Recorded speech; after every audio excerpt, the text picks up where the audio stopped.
Imagine un monde où chaque décision serait prise par des philosophes éclairés, des sages qui n'agiraient que pour le bien commun, sans jamais céder aux intérêts personnels. Et si je te disais que cette vision, qui semble sortir tout droit d'un rêve, a été pensée il y a plus de 2000 ans par Platon? Aujourd'hui, on se pose une question fascinante. La République idéale de Platon est-elle vraiment une utopie, ou bien pourrait-elle devenir une réalité? Platon, l'un des penseurs les plus influents de la Grèce antique, a imaginé une société qu'il qualifiait de république idéale, un modèle qui permettrait à chaque citoyen de vivre en harmonie et d'atteindre la justice véritable. Dans cette vision, tout est orchestré pour que la sagesse et la vertu soient au cœur des décisions. Mais cette république idéale, qu'est-ce que c'est vraiment? Et pourquoi fascine-t-elle autant, même des siècles plus tard? Dans cette vidéo, nous allons plonger au cœur de cette utopie philosophique pour comprendre les fondements de cette société rêvée. Nous verrons comment Platon organise sa cité idéale, en passant par des questions de hiérarchie sociale, de gestion des richesses et d'éducation. Ce qui nous amène à une question essentielle. Cette vision pourrait-elle réellement voir le jour dans notre monde moderne? Avant de plonger plus profondément dans cette fascinante république idéale de Platon, je t'invite à réfléchir, si tu pouvais créer une société parfaite, quels en seraient les principes fondamentaux? N'hésite pas à partager tes idées dans les commentaires. Et surtout, reste bien jusqu'à la fin de la vidéo, car nous allons explorer une facette de cette utopie qui pourrait bien remettre en question ta perception de la réalité. Si ce sujet t'inspire, laisse un like et abonne-toi pour ne rien manquer de nos prochaines explorations philosophiques. La République idéale de Platon repose sur une structure bien particulière. Elle est divisée en 3 classes distinctes: les artisans, les gardiens et les rois philosophes. Chaque classe a un rôle spécifique dans la société. Les artisans se chargent des métiers manuels et du commerce, les gardiens assurent la sécurité, et les rois philosophes les plus sages et les plus éduqués gouvernent avec une vision éclairée. Platon pense que l'harmonie réside dans cette spécialisation des fonctions. Selon lui, chacun devrait occuper une position qui correspond à ses aptitudes naturelles, une idée qui résonne encore dans nos débats modernes sur la vocation et l'orientation professionnelle. Dans sa République, chaque citoyen est éduqué dès l'enfance pour être guidé vers sa véritable place. Cette idée d'une société stratifiée peut paraître radicale, mais elle vise à garantir la stabilité et la justice. Un point central dans la vision de Platon est la figure du roi philosophe. Platon croyait qu'un bon dirigeant devait être quelqu'un qui ne cherche pas le pouvoir pour le pouvoir, mais pour servir le bien commun. Il imagine donc une élite éclairée, formée pour gouverner avec une sagesse détachée des intérêts personnels. Cette notion, aussi audacieuse soit-elle, nous amène à réfléchir. Aujourd'hui, nos dirigeants sont-ils choisis pour leur sagesse et leur sens du devoir? Ou bien pour d'autres raisons? Pour Platon, l'éducation est le pilier de cette république idéale. Les futurs rois philosophes passent par un long processus de formation, mêlant mathématiques, philosophie et gymnastique, pour former à la fois leur corps et leur esprit. L'objectif?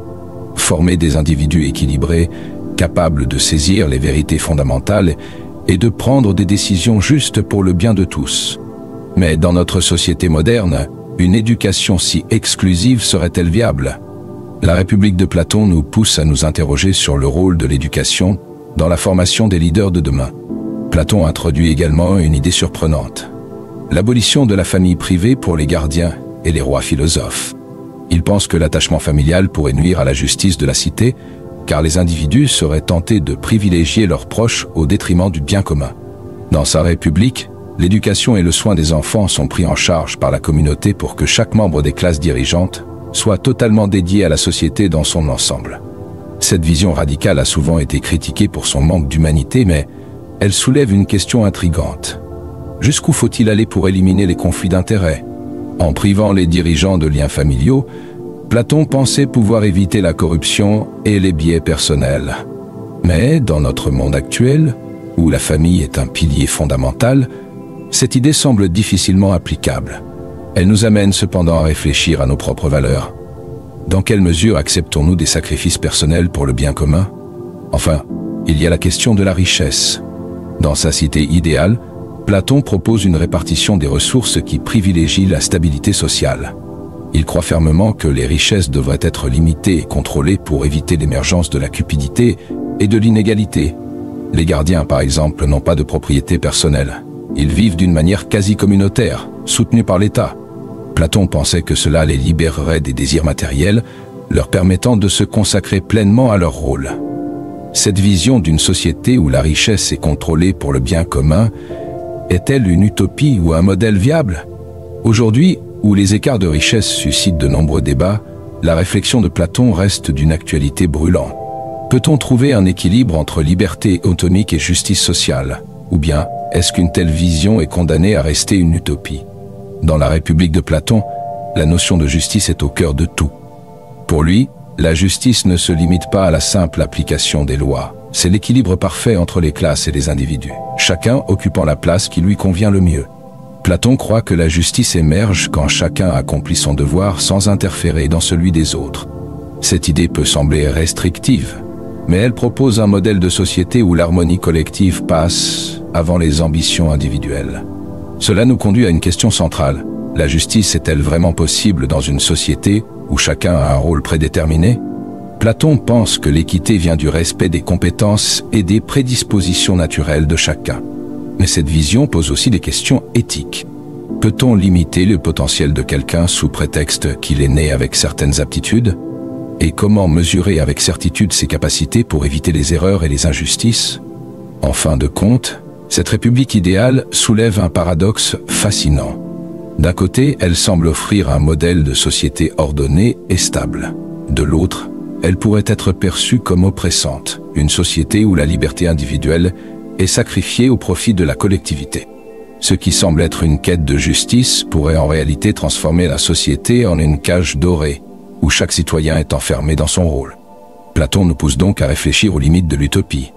Peut-on vraiment créer une société parfaite? Ou est-ce que chaque tentative d'atteindre la perfection risque de devenir une source d'oppression? C'est là tout le dilemme de la République de Platon. Et c'est peut-être pour cette raison que son œuvre résonne encore aujourd'hui, des siècles après sa création. Pour comprendre pourquoi cette vision platonicienne fascine encore aujourd'hui, il est essentiel de se pencher sur son influence. La République de Platon n'est pas seulement un texte philosophique, elle a marqué profondément la pensée politique et sociale. Des philosophes, des intellectuels, et même des leaders politiques ont tenté d'interpréter et d'adapter certains éléments de cette utopie. Que ce soit dans des modèles communautaires, des expériences socialistes ou des visions idéalistes, on retrouve des traces de l'idée de Platon que le bien collectif doit primer sur les intérêts personnels. Prenons l'exemple des rois philosophes, qui pourraient évoquer certains leaders éclairés de l'histoire ayant tenté de gouverner avec une vision de justice et de sagesse. Mais cette approche a souvent montré ses limites. Lorsque l'on investit un seul groupe ou une seule personne d'un pouvoir absolu au nom du bien commun, cela peut rapidement se transformer en autoritarisme. Platon pensait peut-être que la sagesse pouvait empêcher cette dérive, mais l'histoire nous montre que le pouvoir peut corrompre même les intentions les plus nobles. En explorant cette utopie, nous voyons que l'œuvre de Platon est à la fois un avertissement et une inspiration. Elle nous invite à imaginer des solutions nouvelles, mais aussi à prendre conscience des dangers de la centralisation du pouvoir et des limitations des libertés individuelles. Alors, qu'en est-il de notre monde actuel? Peut-on réellement tirer des leçons pratiques de la République de Platon, ou cette vision est-elle destinée à rester dans le domaine de l'idéal inaccessible? Ce questionnement est essentiel, car il nous force à réfléchir à la place de la philosophie dans notre vie quotidienne et dans la société. Peut-être que la République idéale n'est pas un modèle à suivre au pied de la lettre, mais plutôt un miroir qui nous permet d'examiner nos propres systèmes et de voir comment nous pourrions les améliorer. Platon, à travers sa République, nous offre une carte pour explorer le potentiel humain, tout en nous mettant en garde contre nos propres illusions. Si l'on regarde de plus près, la République de Platon soulève également des questions fondamentales sur notre nature humaine. Platon voyait l'homme comme un être capable de raison, mais souvent égaré par ses désirs et ses passions. Dans sa cité idéale, il cherche à transcender cette nature, en encadrant strictement les comportements, en limitant les désirs matériels et en orientant les citoyens vers des objectifs plus élevés et spirituels. Mais ce contrôle des désirs et des ambitions peut-il réellement rendre une société plus juste? Dans la vision platonicienne, il semble que les citoyens n'aient guère de liberté individuelle, car chaque aspect de leur vie est régulé pour assurer l'harmonie collective. En ce sens, la République de Platon questionne directement l'idée de liberté telle que nous la concevons aujourd'hui. Est-ce qu'une société peut vraiment prospérer si elle bride les aspirations individuelles pour préserver l'ordre? Ou bien, au contraire, est-ce que c'est justement en laissant les individus libres d'explorer leurs désirs et leurs passions que l'on trouve la vraie richesse d'une communauté? En cherchant à créer une société parfaite, Platon pose sans le savoir les bases des futurs débats entre liberté et sécurité, entre individualité et collectif. Ce dilemme continue de résonner dans notre société actuelle, dans laquelle nous cherchons l'équilibre entre les droits individuels et le bien-être commun. La République de Platon pourrait donc être interprétée comme un appel à une vigilance constante envers nos propres institutions. Elle nous rappelle que si la quête d'une société parfaite est légitime, elle ne doit jamais se faire au détriment de ce qui fait notre humanité, nos choix, nos erreurs et notre diversité. Et c'est peut-être là la plus grande leçon de cette œuvre intemporelle. Elle ne nous dit pas comment vivre, mais elle nous invite à interroger ce qui compte vraiment dans la construction d'un monde meilleur. En explorant cette république idéale, il est difficile de ne pas être frappé par la profondeur de la pensée de Platon, qui a su poser des questions qui résonnent encore aujourd'hui. Son idée des rois philosophes, par exemple, nous amène à réfléchir à la qualité de nos dirigeants. Et si nos leaders étaient choisis pour leur sagesse et leur sens du bien commun, et non pour leur ambition personnelle, Platon rêvait d'un monde où le pouvoir servirait la société et non l'inverse, une utopie qui continue de nous inspirer malgré les siècles qui passent. De même, son approche de l'éducation, vue comme un parcours de transformation de l'âme, suggère que le savoir ne se limite pas à des compétences pratiques, mais qu'il est un chemin vers la vérité et la justice.